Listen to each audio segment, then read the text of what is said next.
I'm Lura Pollozhani. I'm a researcher at the Center for Southeast European Studies at the University of Graz in Austria.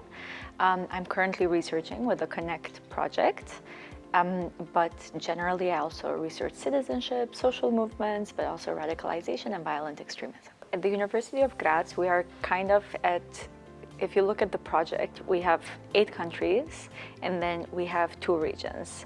And then University of Graz and my work comes at the top. So basically we get the data from the countries, then from the regions, and then we compare it at University of Graz. So generally my role so far and the role of my colleagues at the University of Graz has been to follow up with the research and then try to get lessons that are regional and then cross-regional in order to be able to get as much from this project, because I think one of the most unique aspects of the project is exactly that it takes 2 regions that are usually not put together. So the MENA countries and the Balkans, although this phenomenon exists in both regions, so it's been quite an interesting experience to see how it plays out in a regional level and then try to draw some lessons from across the regions. And I think that's what we do at Graz, but also I think that's also one of the things that got me interested in the project in the first place. So ever since the beginning of the project, when the project was being still framed, I remember the days, the gender aspect was included within the framework of the project, which I really liked. Ever since then, I think in every stage of the project, we have tried to incorporate gender in all aspects of the analysis, from the meso to the macro to the micro level. Of course, that has had its challenges. One is that, how do you separate these issues and how do you look at them? And here I think the feminist perspective comes in, because one of the most special things I think that the feminist scholarship has introduced is a more critical reading of text, more critical reading of situations, of roles that different members of community play. And I think this is something that Connekt has tried to do throughout. And another thing is that with the results that we've had so far, a lot of the results that are coming out actually incorporate, even non-mindfully, the aspect of gender and kind of a feminist perspective. One example is the fact that, for example, toxic masculinity has come out as an issue in several of the country reports. And here, already you need a different framework from the general framework of radicalization and violent extremism that usually takes things as, a security risk.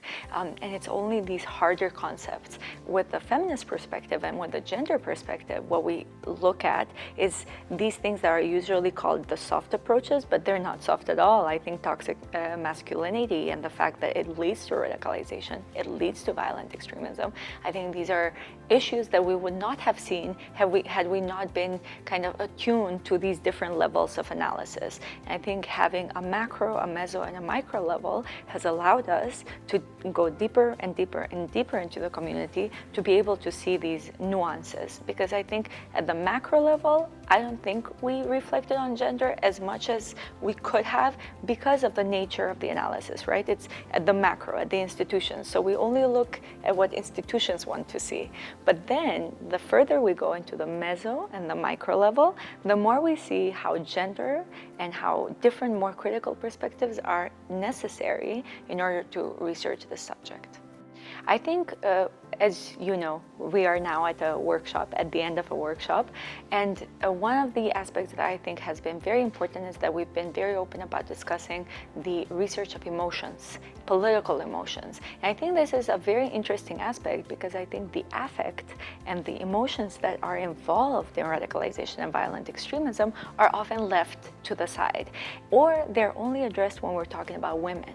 But in fact, also with toxic masculinity, one of the things is this feeling of alienation, of frustration, of anger that, pushes people towards these more radicalized groups. So I think one of the insights is exactly this, into looking at how emotions play a role in the way that people make decisions, both men and women.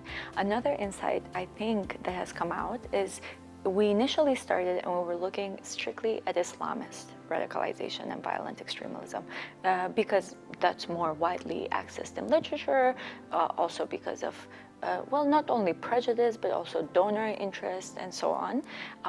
But as I've noticed, as we go through the project, the far right is increasing more. And when the far right is increasing more, you have this issue of new forms of radicalization and violent extremism. And I think that has opened the door to look into the issue a bit more in depth, because we see that radicalization is not just, or violent extremism, people going outside to fight these foreign wars, but it's also, domestic, it's ingrown, and it can have an influence in politics in the end of the day, right? And influence all of our lives. So I think this is one of the insights we're developing, and I'm very excited to see where we will go with the micro research, because I still haven't seen the findings there, and I think we will have a little bit more of these insights. I think, as with any issue, the inclusion of women is important, just as half, and sometimes more than half of the population. But I think in this case, we're losing out because we often include women at the final stages of any project, of any thinking, of any strategizing. And this is one of the gravest mistakes, perhaps. And in that sense, and this is also some conclusion that is coming here, is this need to include women at every single point and at every single level. So not to only think, for example, of including women at the top, but also at the local level. And also having more women and more voices. Because another thing that often gets done is that, to satisfy the quotas or the list that we have, we choose one or two women to be there, just present, so that we can say that they were included. But this is not enough.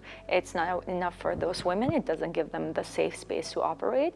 And it's also not enough in terms of policy. Just like it wouldn't be enough if two men were included in everything. They would be very pissed off, and rightly. So I think there's more of a need to include women just generally in policymaking, but also at the local level, when we're talking about actions, where we're talking about prevention in the real sense, in the let's say more tangible, more touchable sense, because women are very in tune with communities, sometimes because we have put women there and we don't want them to get out.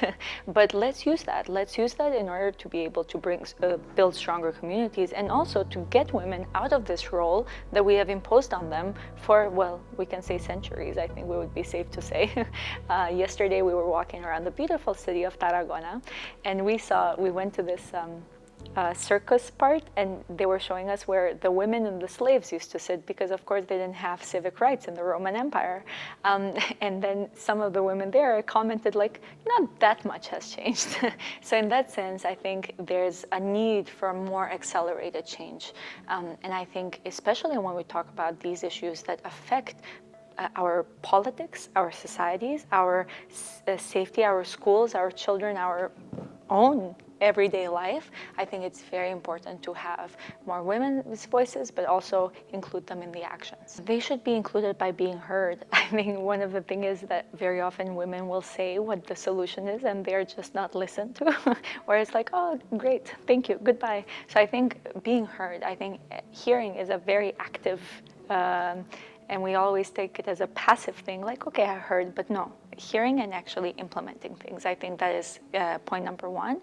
And two is also this idea of incorporating women's issues that are not women's issues. They're societal issues, but we call them as women issues, like emotions and education and caregiving. These should be shared responsibilities and also shared aspects and concepts. And I think this is another thing where we have to also include men.